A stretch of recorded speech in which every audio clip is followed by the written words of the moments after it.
اہل سنت کس کو کہتے ہیں؟ اہل مانے والا، اور سنت کس کو کہتے ہیں؟ سنت کہتے ہیں اردو زبان میں طریقہ کو، راستے کو۔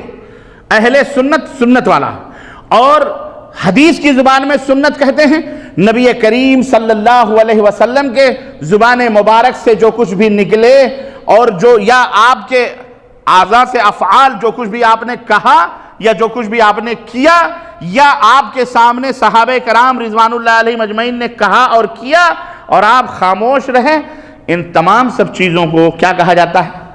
بولو، سنت۔ اسی کو حدیث بھی کہا جاتا ہے، اسی کو حدیث بھی کہا جاتا ہے۔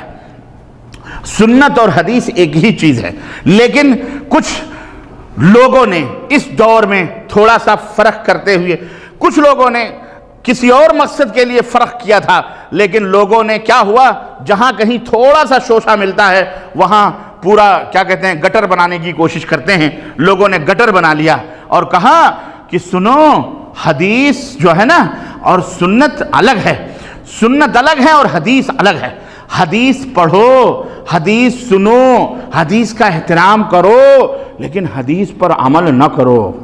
حدیث پر عمل یعنی چور دروازے کھولے گئے۔ یہ ہم نہیں، ہمارے اپنے بر صغیر ہندوستان، پاکستان، بنگلہ دیش، نیپال کے، برما کے، افغانستان کے، پورے جو پورا بر صغیر ہے، اس کے حنفی لوگوں نے یہ بات کہی اور اس کی دلیل موجود ہے۔ حدیث پڑھو، حدیث سنو، حدیث کا احترام کرو، حدیث پہ عمل۔ اچھا کیوں؟ حدیث پہ عمل کرنا ایسے ہی ہے جیسے آگ کے اوپر چلنا ہے۔ اعوذ باللہ۔ پھر کیا کرو؟ میں اماموں نے جو کچھ بھی کہا ہے مان لو، بس وہی بات ختم، اپنے اپنے امام۔ اچھا ٹھیک ہے، چلو ائمہ رحمہ اللہ پہ آ جاتے ہیں۔ ائمہ رحمہ اللہ نے جو کچھ کہا ہے اس کو مان لو۔ کیا آپ مانتے ہیں ہمارے ہندوستان، پاکستان، بنگلہ دیش کے احناف؟ ہرگز نہیں۔ حضرت اگر کوئی مائی کا لال مجھے اپنے آپ کو اہل سنت والجماعت کہنے والا حنفی، ہندوستان، پاکستان، بنگلہ دیش، انڈیا کا کوئی بھی یہ کہہ دے کہ جناب علی امام ابو حنیفہ رحمۃ اللہ علیہ قبر کو پختہ بنانے کے قائل تھے، عرس کروانے کے قائل تھے، کوئی بتائے کہ قبروں کے اوپر طواف کرنے کے امام ابو حنیفہ رحمۃ اللہ علیہ قائل ہیں، گنبد امام ابو حنیفہ رحمۃ اللہ علیہ نے بنوائی ہے، کسی کا عرس اور میلہ امام ابو حنیفہ رحمۃ اللہ علیہ نے کیا ہے، کسی کے نیاز فاتح امام ابو حنیفہ رحمۃ اللہ علیہ نے کیے ہیں؟ بتائیں۔ شب برات کے حلوے ماڈھے امام ابو حنیفہ رحمۃ اللہ نے پکائے اور کھائے ہیں؟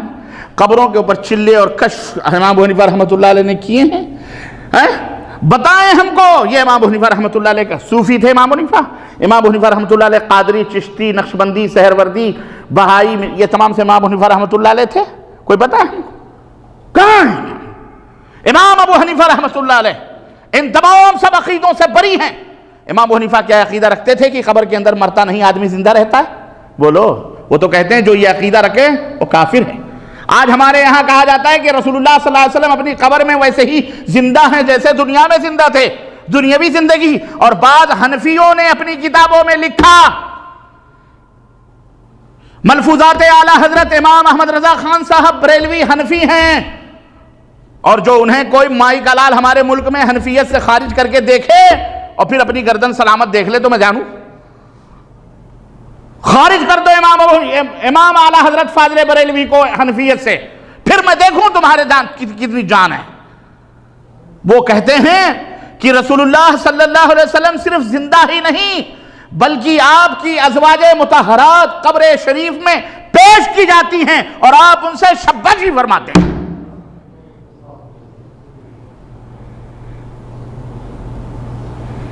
یہ امام ابو حنیفہ رحمۃ اللہ علیہ کا عقیدہ تھا۔ بولیے، جواب دیجئے مجھے۔ میں آپ سے نہیں مانگتا، میں ان جھوٹے مکار اور عیار جب و دستار کے جھوٹوں سے جو اپنے آپ کو مولوی کہتے ہیں، میں ان سے جواب مانگتا ہوں۔ مجھے بتاؤ یا تو امام احمد رضا خان صاحب کو بریلویت اہل سنت والجماعت سے خارج کر دو، دیکھو پھر نتیجہ کیا ہوتا ہے۔ مولانا اشرف علی صاحب تھانوی ان کے حنفیوں کے امام ہیں وہاں ہندوستان میں کہ نہیں؟ سارے حنفی کی میں بات نہیں کر رہا، صرف بر صغیر کے ہندوستان، پاکستان، بنگلہ دیش، نیپال، بورما، افغانستان کے حنفیوں کی میں بات کر رہا ہوں۔ یہ بات یاد رکھو۔ ان اور دوسرے ملکوں کے حنفیوں کے عقیدے وہ نہیں ہیں.